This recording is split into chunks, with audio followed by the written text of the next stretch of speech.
정부로부터 법의 노조 통보를 받은 전국 교직원 노동조합 전교조가 합법적 노조 지위를 유지한 상태에서 항소심 판단을 받을 수 있게 됐습니다. 2심 재판을 진행하고 있는 서울고등법원이 전교조가 제기한 효력 정지 신청을 받아들인 건데요. 2부 첫 소식으로 알아보겠습니다. 이승현 기자. 네, 서울고등법원에 나와 있습니다. 네, 법의 노조 판결을 받은 전교조가 2심 판결 나올 때까지는 합법적 지위를 인정받게 됐다고요? 네, 그렇습니다. 서울고등법원은 전교조가 법의 노조인지를 다투는 2심 판결이 나올 때까지 합법적인 지위를 인정해야 한다고 판단했습니다. 1심 재판부인 서울행정법원이 전교조를 합법노조가 아닌 법의 노조로 판결한 것과 관련해서 전교조가 제출한 효력정지 가처분 신청을 받아들인 겁니다.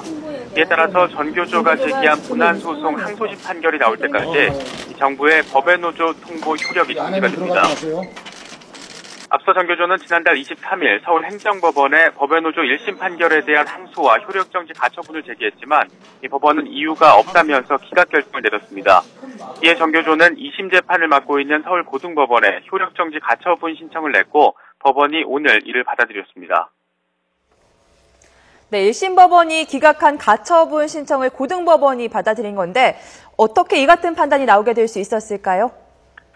네, 오늘 결정은 재판부가 전교조 법의 노조 통보의 전제가 되는 교원노조 설립 관련 법률에 대해서 위헌법률 심판을 헌법재판소에 제청한 데 따른 겁니다.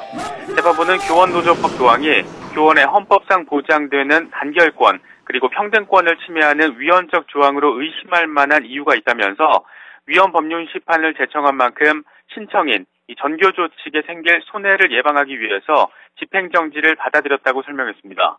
전교조가 이번 사건을 항소하면서 재판부에 해당 조항에 대한 위헌법률 심판 신청도 함께 제기를 했는데 법원이 이를 받아들여서 헌재 위헌법률 심판을 제청을 한 겁니다.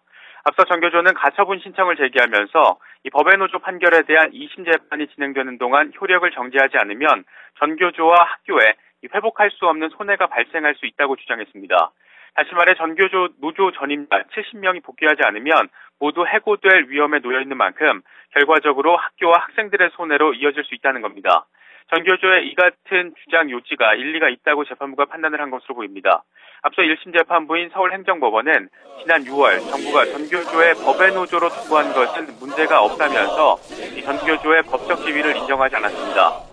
이로 인해 전교조는 노동조합 명칭을 사용하지 못하는 것은 물론 이 합법노조의 지위에서 누렸던 모든 혜택이 상실됐지만 이 서울고법이 가처분 신청을 받아들이면서 이 항소심 판결이 나올 때까지 법적인 지위를 인정받을 수 있게 됐습니다. 지금까지 서울고등법원에서 YTN 이승현입니다.